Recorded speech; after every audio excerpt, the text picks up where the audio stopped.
actually supposed to, let me see that. Yes. Oh, come on. Okay, so I'm supposed to pick this and do that, right? Correct. But some people will come and Open it. up The entire to thing. pick a toothpick. That's wrong. Absolutely, because there's no way you're not going to touch others. You're going to touch other toothpicks, and anything with the hand is delicate.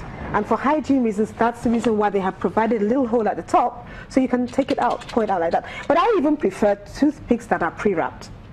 Actually, and now you can get the pre-wrapped ones. I would say for any public event like that, use the pre-wrapped toothpick. It's a lot better. Okay. Might be slightly more expensive, but not that much, you know. But it's definitely more better. And I always say with cocktails, eat before you go. Eat properly before you go, because you're not going to be satisfied with these nibbles, and and there's only so much that you can eat. Janet, rule of thumb: eat before you go to any hotel or otherwise. Absolutely.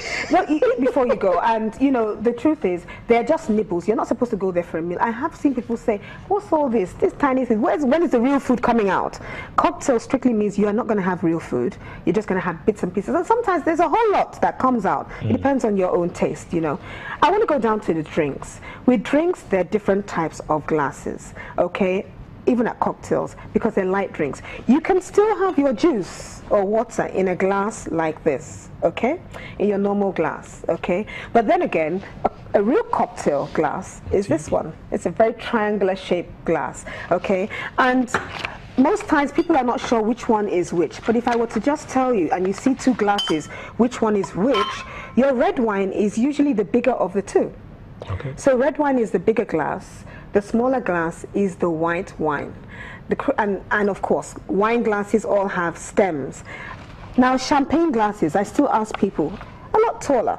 And the reason is because of the bubbles, and it has to have journeying time before it settles. All right. But how do we hold our glasses? When it comes to the wine glass, you don't hold it by the stem. Oh, God. No.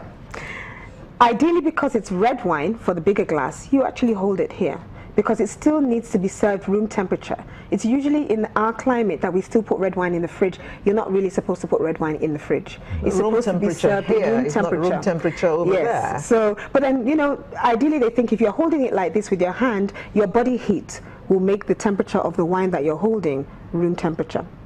Okay? But then again, with your white wine, you can hold it here. Okay, but having said that though, sometimes you get a drink that's got a lot of ice inside it, and with ice the glass is going to sweat, and if a glass sweats and you're holding this and you now want to shake someone's hand, it's going to be wet. So what I tend to do when I go to cocktails is I always actually do this. I wrap my serviette around. My disposable serviette around the glass, especially if the glass is sweating. And this way it's easier. If I now want to shake someone's hand, I quickly switch it to the left hand and then I shake. But then I have to say, imagine if you're holding this and you're holding small chops and you want to greet someone. Both hands are full. How do you greet someone? The ideal way to do this is this. If you have a glass like this, put your saucer underneath it, hold your saucer underneath, and then both of them are in one hand, and you always leave your right hand free. Or always look for a high table where you can put the small chops down and you still have your right hand free. You should not have both hands occupied at a cocktail, because 1, you can't shake hands with people, 2, you can't gesture, and 3, you can't even answer your phone if you had to. All right, so dress code when it comes to cocktails. Now this is not the place where you're going, it's a party, right? Normally on invitation cards for cocktails you would see formal or business casual or smart casual. Those are the 3 kind of things that you will see, and you have to be mindful how you dress to go to cocktails, because it's really more of a formal than a social event. Okay. Coming down to conversations, you now see somebody and you're at a cocktail. You might know the person, you might not know the person. But how do you break the ice? You break the ice with small talk. And you might say something like, oh, I really like your hair. Compliments. Compliments will break the ice and someone wants to have a conversation with you. What you must not do at a cocktail is walk into the room, stay by the wall like wallpaper, and expect someone to come and say hello to you, okay? Because body language matters. But then again, you see, a lot of people are introverted in rooms full of strangers, or in a room full of strangers. But, talk small talk. Just say one or two things. Introduce yourself, of course. This is the time to carry your business card, not to say I left it in my other bag or I left it in the car. Actually, when I was coming, I left my jacket in the car. Or I changed my bag, you know, we hear it all the time. But at cocktails, this is the right time to carry your business card. Okay, if you know you're going to a cocktail, you know you're going to meet a lot of people, you know, carry your business card all the time. It's not really the time to really talk shop that much until you've established a relationship with that person and you feel confident enough to now divulge information, because even in a room full of strangers, you have to be mindful of what you say.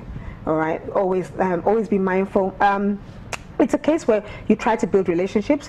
When you collect other people's business cards, you can then build on that relationship and cultivate an acquaintance. You know, you never know where you can make business at any point in time, and cocktails like this are a good place to meet new people, to sell your business, to promote whatever it is that you sell. You know, and most times, the ideal way to say I had a great day today is if you have at least 5 business cards at the end of the day, at least 5. That means you've mixed and mingled very well. If you've come out of a cocktail with no business card, then the mission is a different one. You want to go there and try and meet new people. Okay. Janet, as we wind down, what do you think would be the most challenging situation for anyone attending a cocktail? Well, research has told us that 75% adults have issues walking into a room full of strangers. So many people are unconsciously introverted. So sometimes when they know the people that are there, they will mix, they will mingle. So my colleagues are here, my friends are here. But when it is a room full of total strangers, it takes a while for them to unwind, and sometimes they don't. Some people feel typically shy, but by the time they get into their element, then they open up. But most adults are always watching and sizing up and trying to. They don't even know how they're going to work. Yes. So presence is clear. You must always make sure that your entrance makes all the difference. Smile whenever you walk into a room of strangers. Thank you, Janet. No frowning. Smile. Because that's what they will always remember. First impressions go a long way. Thank You never have a second chance to make a first impression. Yes, indeed. Okay, thank you very much, Janet. Is it time to eat now? Absolutely. We'll be right back with the home stretch while we have some snacks. See you shortly.